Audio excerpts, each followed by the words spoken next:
Tommy, can you introduce me? I thought you were. Didn't want to have to get up out of the nice comfy beanbag. Alright, we're starting. We're ready? Okay, welcome everyone to another season of sensiLab Forum Talks. This is the first one, and this semester. And it's a great pleasure to introduce Dziekan, who many of you will know heads the graduate research program in design at MARTA and is a close collaborator with us here. We have a lot of PhD co-supervision and things like that. And he's very generously agreed to give us time to talk to us today about a little bit more about his research work. Thank you, Vince. Take it away. Thank you, John. Thank you. Yeah, nice to see some friendly faces, so appreciate that. That's not so friendly. And I do enjoy the informality of the beanbags. I think that's great. Yeah, thank you for extending the invitation, John and Tom. And look, hopefully what I'm going to kind of do a presentation on today will be of interest in various ways to you guys. The long and short of the presentation is a reprise of a seminar presentation that I delivered, I guess, a couple months ago in Venice as part of the Biennale, as part of what's referred to as the Biennale Sessions program, which was directly related to taking a student group from MARTA across to Prato as part of our study abroad program, where we went to Venice for a week and actually worked on a creative project that was really embedded within the context of the Venice Biennale. And I guess I'll allude in that presentation to where some of that comes from in relation to my own research. My research is curatorially directed, so I kind of work in the area of curatorial design. I've written about that in terms of my research and also practice that in terms of my independent curatorship. So I'll show you a few things that do relate to my practice here, but I'll also try and contextualize the discussion a little bit more broadly to ideas that do relate to digital cultural heritage, which of course is an area that we're in the midst of sort of looking at developing as a highly interdisciplinary activity within the university under the auspices, I guess, of digital humanities, more broadly speaking. So the presentation that I'll do today is certainly sort of informed in part by those ideas, formative ideas as well. So I'll come at things, probably a little bit laterally. Hope you guys can kind of appreciate that. I do work as a creative curator, so the ideas that I will be sort of introducing to you are probably contextualized within sort of a contemporary art sort of discourse, more so than a purely technology one. But I recognize, of course, that people in the room are going to be kind of interested in sort of those broader discussions around maybe new media art and sort of creative technology and its application in the cultural sector. So that's kind of where my work comes from. So yeah, this is, like I said, in large part a direct reprise of the seminar presentation from the Biennale Sessions. I will apologize in advance for probably needing to fast track certain bits because I'll be running over time inevitably. I'd just like to kind of introduce and start the presentation by actually this extract from the actual Biennale this year, which was the Architecture Biennale. And this is from the curatorial introduction by the curator Alejandro Aravena, and it relates to the decision to use this image as the kind of hero image to represent the agenda of the Biennale. So it goes as follows. In his trip to South America, Bruce Chatwin encountered an old lady walking the desert carrying an aluminum ladder on her shoulder. It was German archaeologist Maria Reich studying the Nazca lines. Standing on the ground, the stones did not make any sense. They were just random gravel. But from the height of the stair, those stones became a bird, a jaguar, a tree, or a flower. He goes on to write, "We would like the Biennale Architectura 2016 to offer a new point of view, like the one Maria Reich has on the ladder. Given the complexity and variety of challenges that architecture has to respond to, reporting from the front, the title of the exhibition, will be about listening to those that were able to gain some perspective and consequently are in the position to share some knowledge and experiences with those of us standing on the ground." I thought it was like a really evocative kind of entry point to the notion of the Biennale and to a specific section of the Biennale that I'm most interested in, which does relate to the issues of digital cultural heritage. And I will get to that content as part of the presentation. But to kind of lead in, I just juxtapose it with this image here, which kind of reflects, I guess, sort of where my research comes from, in that over the past 6 months I've had the opportunity and good fortune to be an artist in residence or a visiting scholar in the UK on a number of periods through an Australia Council sort of funded residency program. And it just so happened that sort of literally days before heading over to the Biennale to actually kind of engage with the exhibition and, you know, in a way kind of understand the rationale behind that choice of that image, I also happened to be in London and was able to attend a session that was run through the Serpentine Gallery. And the Serpentine runs a series of interesting programs.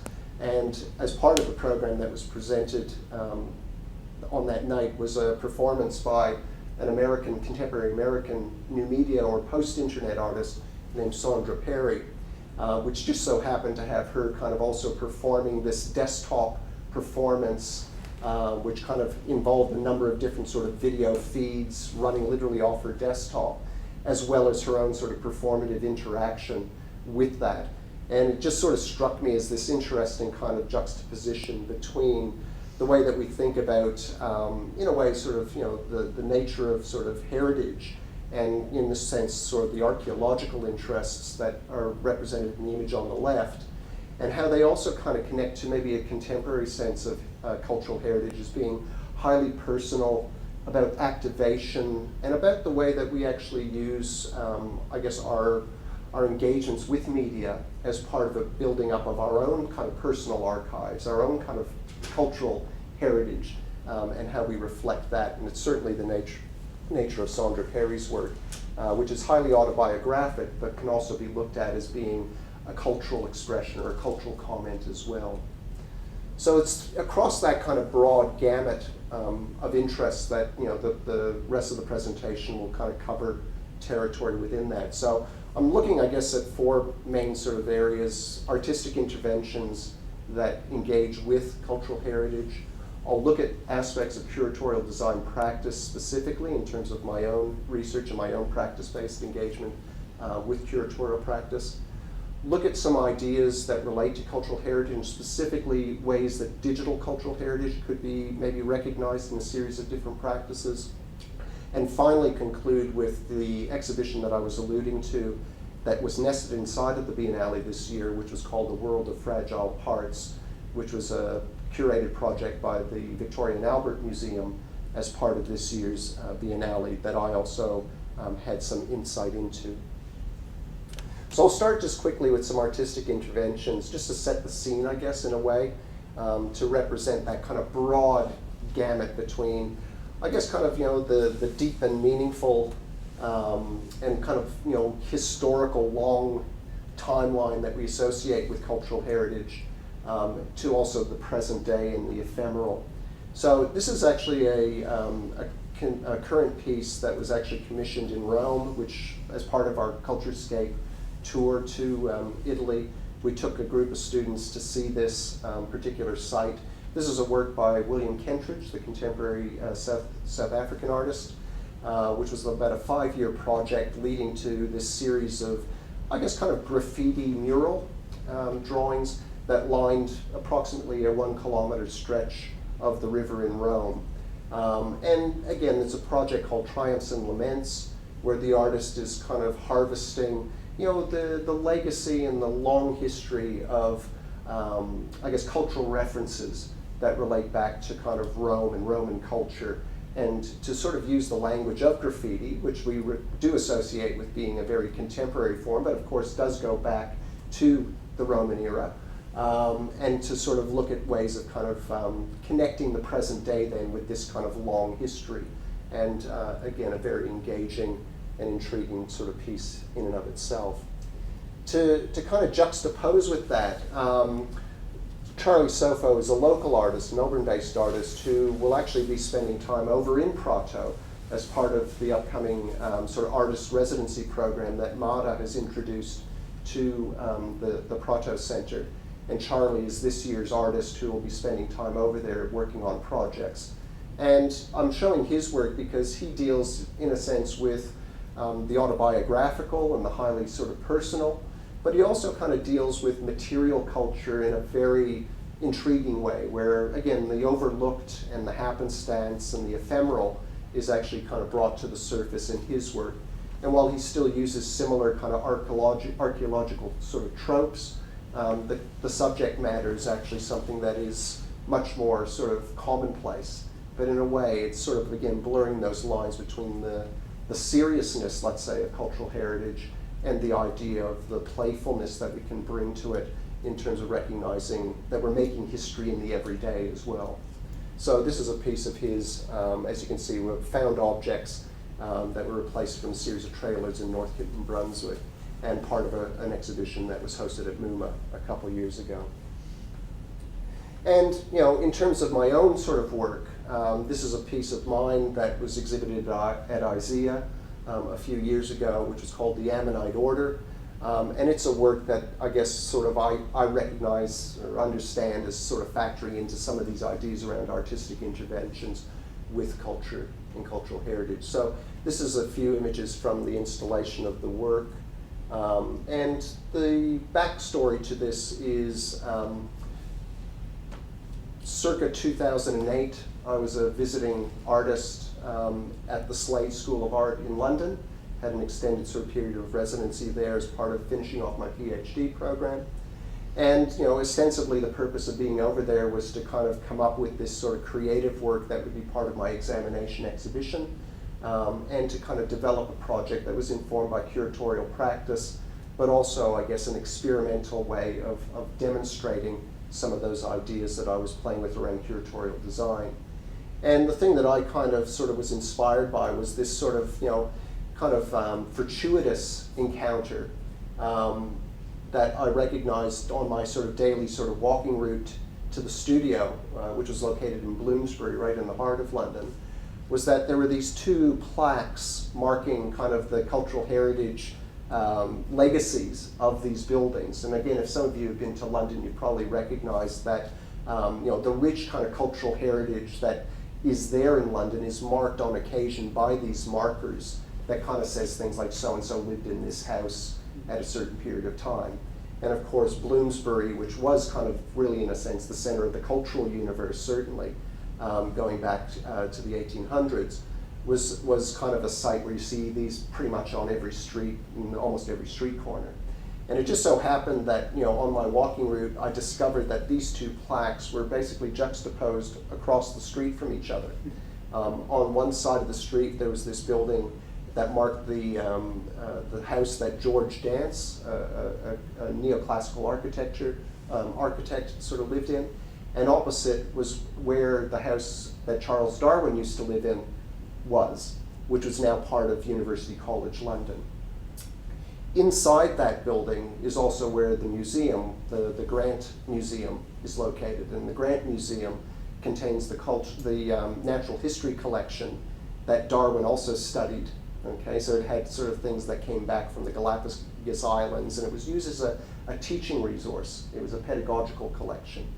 And so I got inspired by the notion that, you know, what conversation might have existed between these two historical characters whose own lifespan kind of overlap with each other, but as far as I know, never had any kind of direct personal kind of interconnection. So my job, or my kind of inspiration, was to create this kind of fictional or fictive kind of, you know, conversation, as it were, that could exist between these two different sort of thinkers.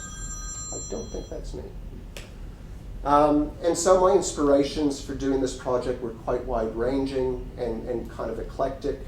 Everything from looking at kind of historical sites like the John Soane Museum up in the top left corner, and how an architect like Daniel Libeskind intervened in that space with projects. The Grant Museum itself, which is this kind of, you know, for anybody who's kind of into museology, as I am, it's just like an incredible kind of playpen to kind of walk into that space and actually have access to the specimens as I was able to.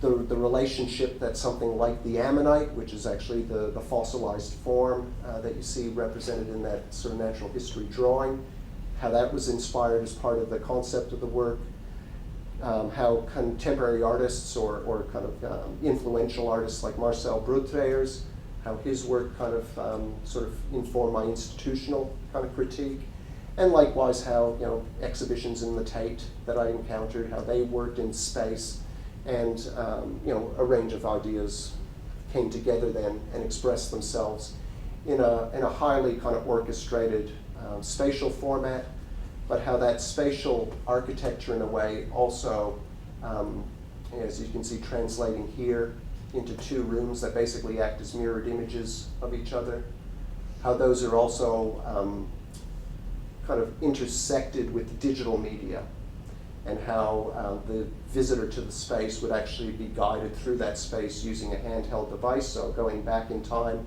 the idea was to work off of these iPods and kind of create iPod-based tours within the space, and how everything from the actual size of the actual dial that was on these this generation of iPod, how that actually translated directly in a one-to-one way to the actual photographs that were in the space, and how that mapped in turn to the actual architecture. So there's this, I guess, effort to kind of bridge the gap between the physical and the virtual, which is very much kind of part of an underlying interest in my work. Gonna get there? Okay. So for me, that type of work informed sort of my sort of writing about this notion of virtuality and exhibition, and it certainly kind of continues to sort of rear its head in my interest in the post-digital, in the sense of this sort of blurring boundary between digital mediation and spatial practice. Oh, there we go. I think we're back. So this is kind of an indication again of some of the actual kind of media content that would be experienced on the iPod, this series of small animations that would run. And in a sense, the content was actually intending, I guess the viewing experience was to kind of direct the attention to the actual content that was there sort of in let's say, the digital form, and how the spatial environment actually became more or less a one-to-one map. It became kind of a prototype or a prototypical space, as opposed to being kind of the definitive content. So, as I said, that kind of was an expression of ideas that then sort of informed this notion of curatorial design, which I write about, and also subsequently practiced through a range of curatorial projects. So I'm just going to scan very quickly over a body of work that I've produced over the past, I guess, three to 4 years, working in conjunction with Museums in the Web. Museums in the Web is the leading sort of museum association of people working in the museum sector, engaging with museum-based technologies. So this past year was the 20th anniversary of the establishment of Museums in the Web. We hosted a conference in Los Angeles to mark that occasion. And it kind of gives an idea also then of that timeline that we're talking about, where issues to do with digital within the context of museum-based practice has really been sort of defined by this last 20-year period. And to go from museums having their first web presence to museums today kind of needing to have all sorts of engagement activities and digital strategies, we're only talking about a 20-year period. So it's been quite a seismic evolution within that sector. And again, I guess my research is really interested in the way that that challenges established ideas around curatorship and opens up other ideas for kind of curatorial programming. So this is work that I've done as part of a program called MWX, which basically means I've curated exhibitions for each of the annual conferences of Museums in the Web, starting with this one here in Portland, Oregon, where the focus on that exhibition was to look at sort of a series of augmented reality-based practices and to showcase them as part of the conference.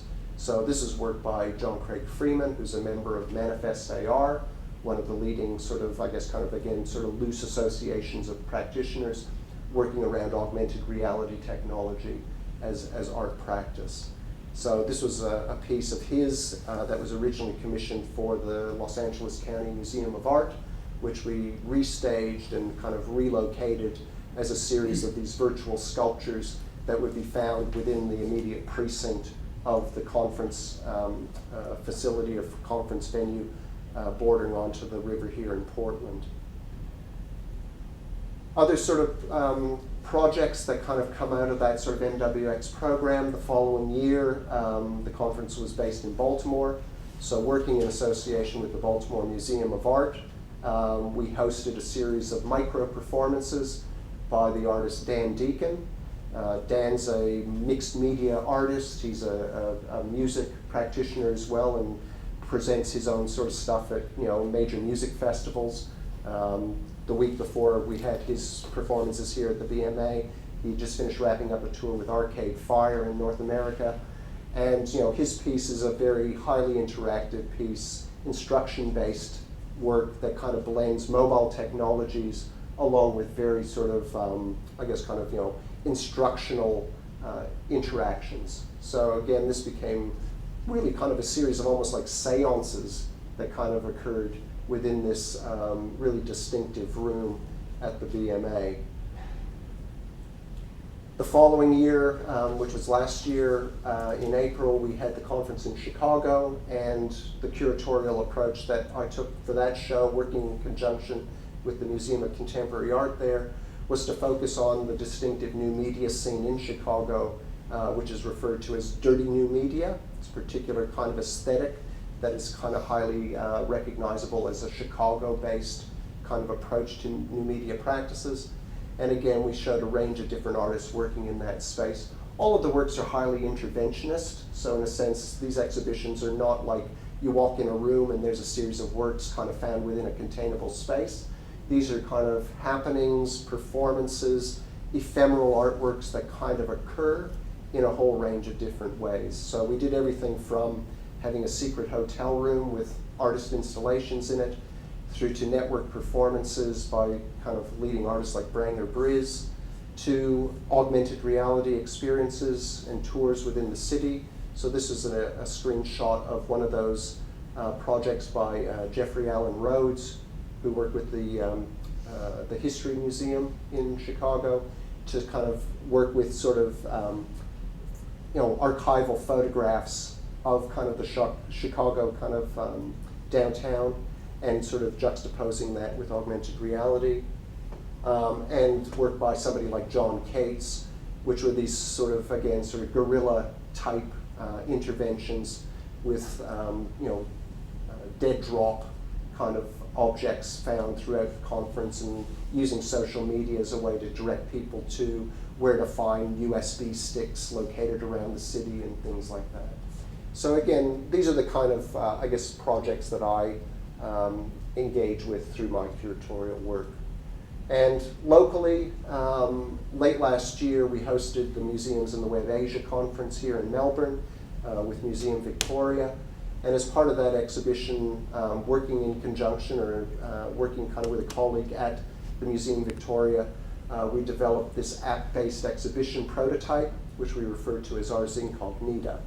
And the idea of Ars Incognita was to work with a series of artists, contemporary artists, to appropriate or repurpose a natural history app that the museum had developed, and to actually turn the focus towards the cultural geographies, both real and imaginary, that could be found within sort of the urban precinct. And so working with artists like Benjamin Forster, Troy Innocent, and Patrick Pound, we sort of showcase that work as part of the conference. So, the idea is to kind of, inspired by, in part, sort of the way that public art works, how public art kind of has this kind of, monumental sort of character. We associate public art with being these kind of, important statues or important markers that kind of mark these historical events. But thinking about kind of the narratives, the mobility of the narratives that are included in those is what I was sort of most intrigued by. And how we could take the problem in a way of repurposing this notion of a field guide app and use that as the underlying basis for the user experience that we wanted to build into this curatorial project. So working with my colleague at the Museum Victoria, we basically sort of translated this field guide format and sort of explored how that could be translated into a curatorial work. So markers, as you can see, kind of indicated sort of where particular artworks could be found within the downtown core.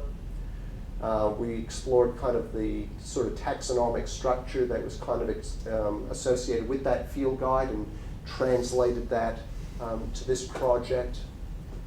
We kind of actually sort of intersected aspects of the natural history app into the narrative fabric, let's say, of the actual curatorial project as well. So that translated into the curatorial mise-en-scène, as I referred to it, for the exhibition. And we then sort of identified a series of artists who would kind of engage with those ideas, whose work either, I guess, kind of had similar characteristics, or could be translated to that sort of taxonomic structure in an interesting way. So some of you might know the work of Troy Innocent. Troy and his sort of project for urban code makers became, for me, really an underlying kind of basis, became kind of a template that we could lay over the city, and that Troy and I kind of worked up this sort of reinterpretation of it as far as the app goes. So the idea was to kind of do almost an archaeological dig of what was a performative project. So Troy's Urban Code Makers was actually an active project that took place as an urban game a couple years earlier.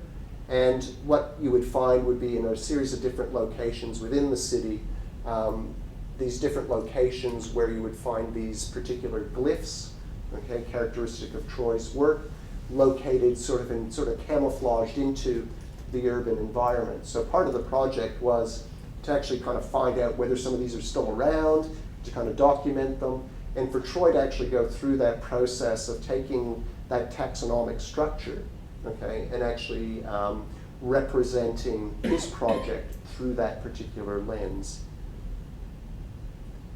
Also working with Benjamin Forster, contemporary artist who works with networked sort of media and sort of deals with the ideas of playing with, I guess, kind of, working into kind of the way that sort of content is coded, almost like a concrete poetry sort of way.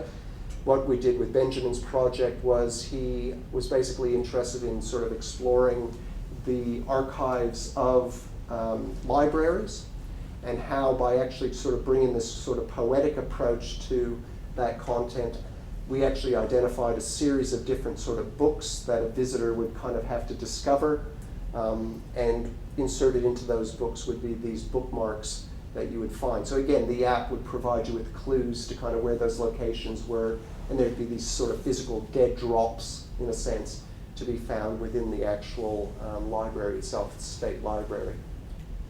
And finally, the third project was working with the contemporary artist Patrick Pound. Patrick works with collections, basically. His practice is based on appropriating collections of one form or another. And his image-based practice is really based on kind of cataloging and categorizing images. And so with Patrick's work, we were interested in bridging the divide, in a sense, between this notion of an archive and how that could be kind of created or connected in some site-specific way to location. So in the same sense that museums, of course, are opening up their collections now increasingly and making them openly available, which coincided actually with this exhibition. And Museum Victoria was doing exactly the same thing with their collections online. The idea with Patrick's work was to take a subset of images that he was collecting around phone booths and people talking on telephones, and how those images could be connected to particular locations in the city, recognizing that the urban architecture that we associate with phone booths is something that has largely disappeared by and large, but that remnants or traces of that infrastructure can still be kind of found within the city. So if you walk around and look at kind of, the pavement, you can see where infrastructure of that type was actually found before. And Patrick's work always blends the fictional and the real as well. So in some of these cases, the locations tagged to these particular images might just have been, something that was dug up in that space. But in other occasions, you can see the outlines that are left of where old phone booths used to be and things like that. So those were the kind of projects. And again, as a curator, I kind of engage in that in a very highly, I guess, kind of co-productive sort of manner. So that's kind of where the curatorial design sort of idea comes in.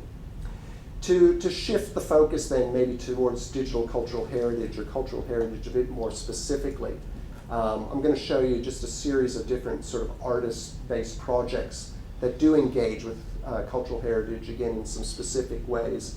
And the concept that I like to raise, I guess, with this is this notion of experimental preservation. The idea that there are things that creative practice or more of a creative or contemporary art practice can bring to the way that cultural heritage has been sort of responded to or engaged with previously. And the work of Jorge Otero Payos, I think, is an interesting model in some ways for this. So his work is certainly sort of informed by preservation and conservation issues that are very directly related to cultural heritage. And so his work also translates into a creative practice, but he uses the same techniques and the same approaches that you would use in traditional conservation, but he sort of, I guess, kind of critiques that or brings out other stories to the surface in the act of doing that. So this was actually a project of his that he did in Venice as part of the Biennale, which is called a scrape. And what he does is he basically applies conservation latex to surfaces to clean them. Okay, so if you think about conservation with paintings and the idea of the Sistine Chapel needing to have kind of all the soot of 500 years of candle smoke on them, Payos's work kind of applies similar sort of conservation methods, but the idea is to actually reveal certain other sort of cultural traces as a byproduct. A really interesting example of that practice is a project that he did at the V&A in London, where in the context of the cast hall, all right, which is kind of one of the sort of the most kind of iconic spaces in the V&A, where you have, for instance, the statue of David, and you have facades of buildings from Florence there represented through the casts of those. You have Trajan's Column as being kind of the standout piece that's in one of those spaces. What Payos did was he actually did a latex casting of the interior of Trajan's Column here in the V&A, which is actually built around an old chimney. So while from the outside you see it as being Trajan's Column, a cast of it, the actual scaffolding inside that is actually an old chimney. And so, in a way, it's actually the only original item in this room of otherwise these replicants. So what he's done is he's done this kind of inverted cast of the chimney that's found inside of the plaster cast of Trajan's Column and represented it here alongside. And this was part of a design exhibition that was hosted at the V&A a couple years ago of interventionist strategies that kind of, artistically and creatively dealt with the museum and its holdings. In terms of digital cultural heritage, I'm just going to kind of introduce a series of examples that all kind of have, I guess, a certain, kind of theme or a certain kind of driver to them. And I think these are interesting areas potentially for further exploration in this field. So I find these to be kind of inspiring ideas.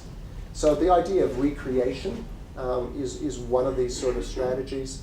And we do see it in examples of advanced kind of technological work around immersive environments, work that's been done by people like Jeffrey Shaw and Sarah Kenderdine in particular, working through iCinema and more recently at City University in Hong Kong, creating these kind of immersive, embodied environments. This being kind of an example of that, where the caves at Dunhuang are, in a sense, recreated by digital photography through the ability to interact and move within that space using a handheld device, wearing 3D glasses to be able to kind of get a sense of the space, and how supplementary content is also inserted into that. So the idea that certain hot spots can be identified within that 360-degree environment, and 3D modeled and animated content, right, can be kind of activated through that. Most recently, a part of that project called Pure Land was exhibited up at the Art Gallery in New South Wales. And again, this is an example of how in the context of that exhibition, content from the caves in Dunhuang is kind of recreated in the context of the AGNSW, and in this case using augmented reality technologies as a way to bring the cave to, visitors' experience there in Sydney. This is another, I guess maybe a more sort of artist-led example. This is a piece that I was able to see on the recent trip that I did in Italy. This is at the Fondazione Prada, one of the sort of the major kind of contemporary art museums in Milan. And this is work by the photographer Thomas Demand, who works with restaging photographs. So he basically kind of finds a photograph of something, builds in principle a one-to-one model. Oops, jump again. He basically builds a one-to-one cardboard model of that image and then rephotographs it, right? So the outcomes of his work tend to be these large format photographs, of other photographs that he's rebuilt in this sort of, highly, constructed manner. So as part of a permanent installation at Fondazione Prada, he's actually built a grotto using 3D technologies. So he's kind of 3D printed this entire grotto modeled out of a source photograph. And the actual photograph is there on view, but behind the wall where the photograph is, you can actually enter, in a sense, the stage set, where you actually see the 3D environment that was actually created to make that single photograph. And this is a shot of that space that you find there. Interpretation, of course, plays a major part in this sort of field of digital cultural heritage as well. And this is just one example of the way that, I guess digital tools are being used to interpret and reinterpret, in this case, lost artworks. So this is a project that the Tate did, which was it's called the Gallery of Lost Art. So obviously the work could not be shown because it's lost. But what they were able to do was, in a way, kind of provide this evidence base around these kind of missing artworks, real, imagined, apocryphal. And this was a web resource that they developed. So it was a web-based online exhibition of this content. So it looks, for all intents and purposes, as if it was a photograph of a real space, but these are all kind of highly interactive images that then provide you with access to videos and supplementary content as well. Intervention is another sort of key strategy to consider in this space. And again, from an artistic standpoint, the work of somebody like Simon Starling presents one interesting way that this has been done. So this is a piece that he did as a commission for the Dziekan galleries, which are the main galleries at Tate Britain. Highly kind of classical architecture, very sort of a symmetrical kind of space, very processional. And so what Starling did was a piece called Phantom Ride back in 2013, which basically brings the history or a series of artworks that have existed in that space before back into the present. So it's this notion of the phantom ride, the idea that this camera travels in this kind of almost sort of disembodied way through a space, and that is then sort of projected. What's projected are these kind of various artworks found at different points in time. And so this is actually from the archives there at the Tate as part of the research that I was doing, where I was able to kind of uncover some of his actual kind of concept sketches. The ideas behind that work was kind of there in terms of the archives that I was able to interrogate. And again, the idea that these different sort of artworks that would be found in those environments at different times were CGI'd in cases, or photographs were kind of spliced into this kind of seamless film through the space.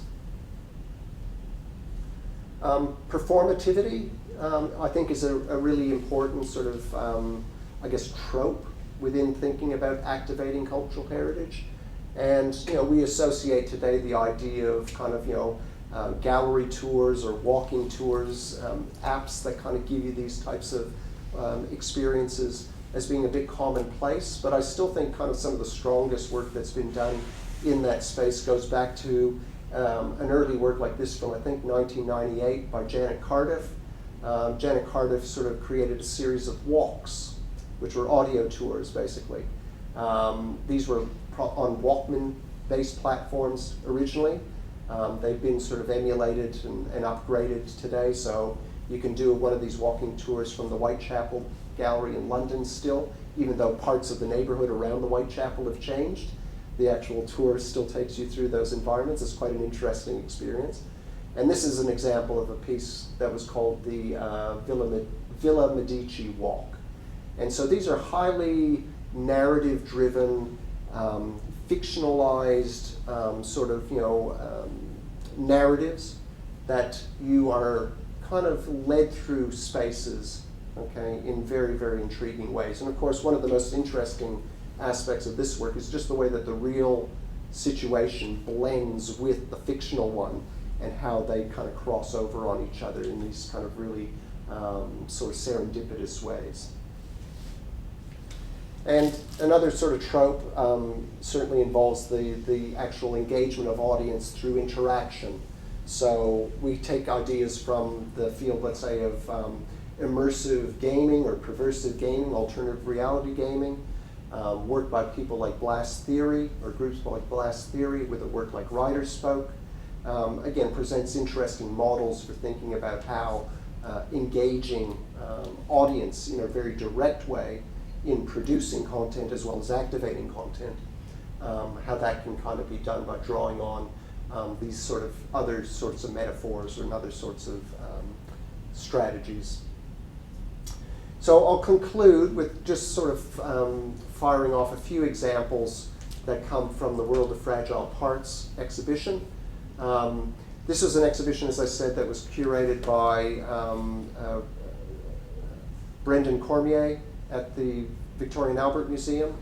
And this is part of a new sort of arrangement between the V&A and the Venice Biennale as an ongoing sort of partnership. And as being a visiting scholar earlier this year over at the V&A, I had the good fortune of being involved in sort of the evolution of this project. So I had a very unique and fortuitous insight into the thinking that led to the ultimate exhibition. And in turn, I was very fortunate to be able to take a group of our undergraduate students across to Venice to actually work on a project that explored some of these similar ideas from more of a user experience or experience design communication standpoint. And so students developed a series of speculative designs that were inspired in large part by the Biennale, but very specifically by the themes underlying the World of Fragile Parts.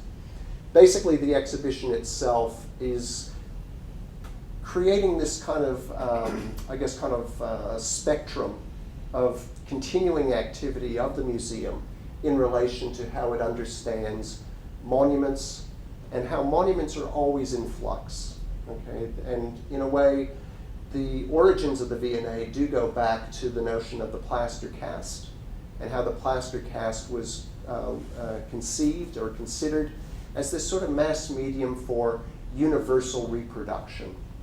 Okay, so again, you have to cast this back to the origins of photography as well. Of course, photography would only have been about 25 to 30 years old when some of these ideas were formative. So the way that photography has transformed museum practice probably needs to be kind of considered alongside the way that the plaster cast as a reproduction technology was actually kind of understood by museums. And the V&A, led by Henry Cole, actually instituted this convention in 1867, which was the inspiration for this particular exhibition. Wrote this convention for promoting universal reproductions of works of art for the benefit of museums of all countries, which was actually signed by 15 kings and princes of European countries back at the Paris Expo of that year.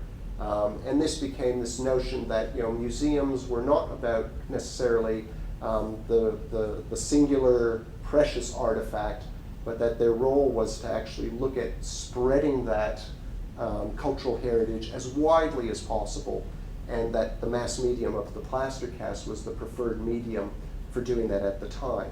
Hence the legacy of the cast hall at the V&A. Today, of course, that very concept has been sort of updated, and in fact has kind of come back almost to center stage, in fact, and very much so with the V&A, who are in the process of developing a second campus. They're on a 5-year project to actually open the second V&A in East London, where the London Olympic site was. And that museum there is now factoring in 21st century issues of the museum. And I was just presented at a conference in Brighton with colleagues from the V&A. We hosted a panel that was called Futurescaping the Museum. And very much part of what the V&A is thinking about is, what is a museum in the 21st century? Specifically, what is a design museum? And how do some of these strategies actually come back to this very center some 150 years later? So today, of course, the notion of reality capture kind of factors in instead of perhaps the plaster cast, but it kind of has a legacy or a connectivity back to that concept.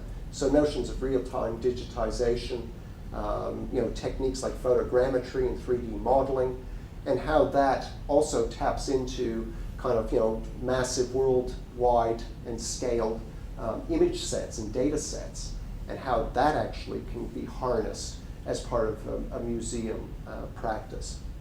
So examples that were showcased as part of this exhibition, and again you can find plenty of information on the website for that, as you can see here, and that's a shot of what the actual part of the installation looked like at the Arsenale in Venice. A series of projects that I think are just interesting to kind of put in front of you at this point in time would be things like the New Palmyra project. So this project responds to the destruction, of cultural heritage sites in the Middle East, this being Palmyra, and the threat to that, that in this case, the destruction or the damage that was imposed on the site by ISIS caused kind of, major kind of consternation, of course, within the cultural heritage community. And one of the ways that that was responded to was by this group that kind of developed this sort of New Palmyra project, which basically was about kind of harnessing, the resources that exist already in the world, through images and databases of images, and connecting people together to actually recreate or find the assets to be able to recreate, any actual architecture that was destroyed as part of that. So again, a very, very interesting project to look into, because it operates on a series of levels, from being kind of, very culturally based, community based, and also, of course, curatorially based. A project by Sam Jacob, and Sam Jacob's studio was kind of one of the first pieces that you encountered when you walked into the space. And I'm glad that David's actually here in the audience, because this is a project where the studio was interested in preserving this temporary refugee shelter in Calais. So recognizing that, the transience of those types of sites, the issues of sort of mass sort of migration, and issues to do with sort of refugee issues, specifically in Europe, how that was actually the basis for his project, where this one sort of shelter in Calais became modeled, in this fashion, and recreated, as this 3D modeled sort of cast in the space. Work like Nefertiti Hack is another very interesting project, because this again strikes to the heart of issues to do with cultural heritage. In particular, this example here sort of is, I guess, a real kind of iconic example of that. The bust of Nefertiti, this being kind of on display here in the New Museum, or the Neues Museum in Berlin. and how, again, issues of the return of that kind of cultural heritage to Egypt is something that has been very contentious over the last few years, not unlike the Elgin marbles being returned to Greece from the British Museum, things like that. And so what these particular artists did is they basically, without any permission of the museum, took a series of photographs of the actual bust of Nefertiti as it was on display. They then created a 3D, high-resolution 3D model, okay, from those kind of collected photographs, put that sort of up on GitHub, and basically kind of made that sort of available, okay, even though the museum, of course, wasn't, okay, and wouldn't. You know, they basically sort of hacked Nefertiti, and as a result kind of created this, you know, sort of open source version. So again, kind of a critique-based work as well. And finally, the last thing that I'll show, which also I'll just wrap up with a quick kind of 3-minute video, is to kind of identify the work of forensic architecture. And for me personally, this was probably the most inspiring and the most kind of critically engaged work that I came across as part of the Biennale this year. So their work,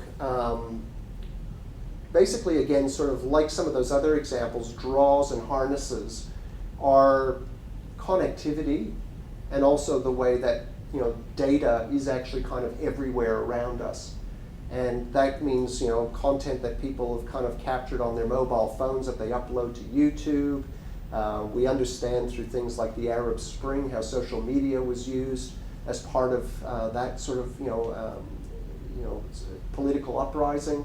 How again, as designers and artists, that material could be harnessed in particular ways. So what they do through their work is they actually kind of look at the evidence base that kind of collected social content provides to actually recognize what isn't officially or what isn't kind of communicated from governments around, you know, sort of things like airstrikes and various types of, I guess, kind of, you know, intrusions of government into public life. So this is some of the models of one of those pieces that was shown at, as part of the V&A Museum exhibition. And this was a particular piece that was really quite stunning in the Biennale of their work, which I'll actually let the video explain. So with this in mind, I'll just click to this.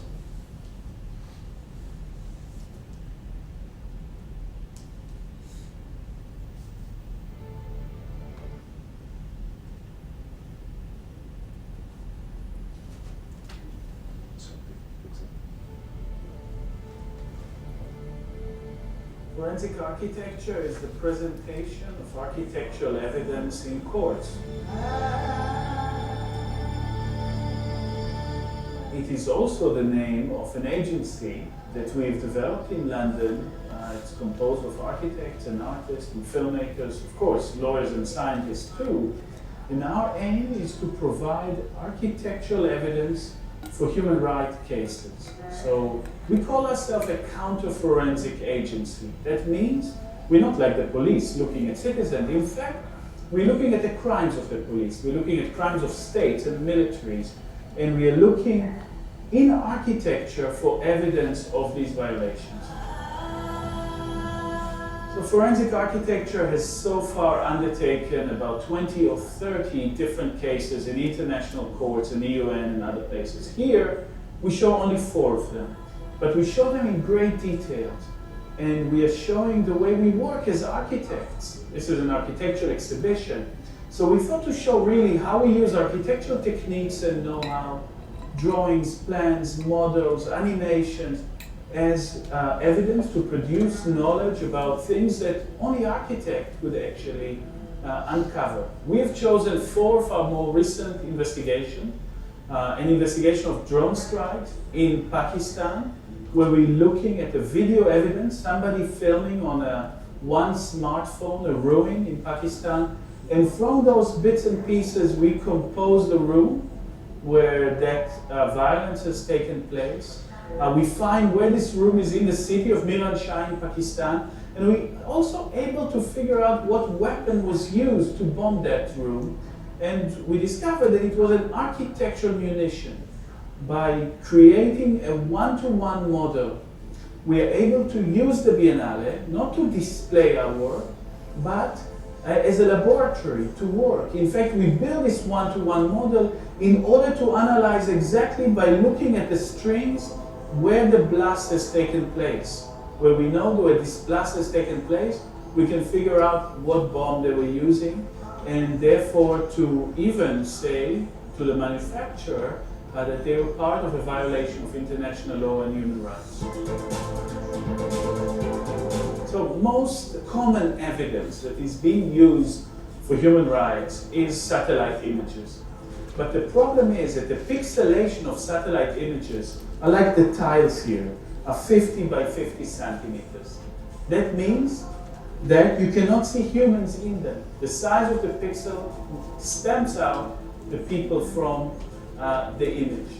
So what we do is that we need to transfer this noise into signal. We need to look under the veil of the low resolution satellite image. We need to speak to witnesses and build models with them. We need to interrogate very carefully photographs and videos of citizen journalists that are uploaded online, and any other vision that sees from below, not from above.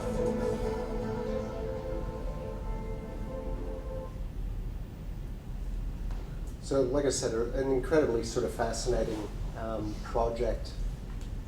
And, you know, again, that idea that, you know, in terms of that installation, you know, the idea that satellite imaging actually doesn't recognize the actual size of the missile, because the missile is actually made to be less than 50 by 50.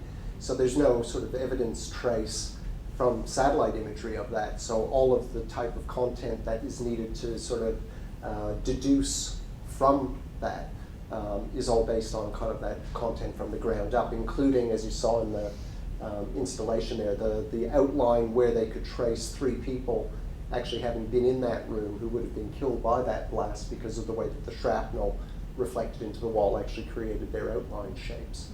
So again, an absolutely incredible sort of project, but one again that kind of is drawing you know, all sorts of kind of creative and interpretive ideas using kind of you know, technology and digital technology in a highly effective manner as part of, again, this kind of broader idea around the way that we understand and translate culture and cultural legacy, heritage, that type of thing. So that was where I was going to leave things today. A bit of a panoramic scan, but hopefully, again, some interesting things for you to take away and engage with. So thank you for the opportunity. I don't know if there are any points for discussion. Q&A. We've probably run a little bit over, as it turns out. I don't see anyone have any questions. Is there any stuff? I've got a question. Yep. So you showed a bunch of technologies there for activating spaces and creating new spaces, and I guess everything in between. I'm curious, like as a curator, like what's the technology there? And I guess they are suited to a particular context, but which technology there are you most excited about for the future? I wouldn't put it down to a single one. For me personally, I think kind of from a curatorial standpoint, it is really case by case. But I do think kind of the idea of kind of creatively interacting and engaging with the content is absolutely fundamental. So the idea that fact and fiction, you know, creating experiences that are kind of effective in terms of how the curatorship is actually applied, so that that content is made meaningful, right, is kind of the underlying key. So I think, again, you know, technology being fit for purpose is probably more like it. Most of the curatorial examples of my own work have really recently kind of, you know, left the gallery, in a sense, aside. You know, the gallery as a space or as an environment to contain those experiences has not been sort of a primary focal point for me. It's actually been more sort of distributed and much more kind of interventionist in that way. So that I think's exciting. I like the idea of kind of, you know, the way that the museum itself is more than just what's inside the container. It's actually more about it being a node within, a kind of a series of connected spaces.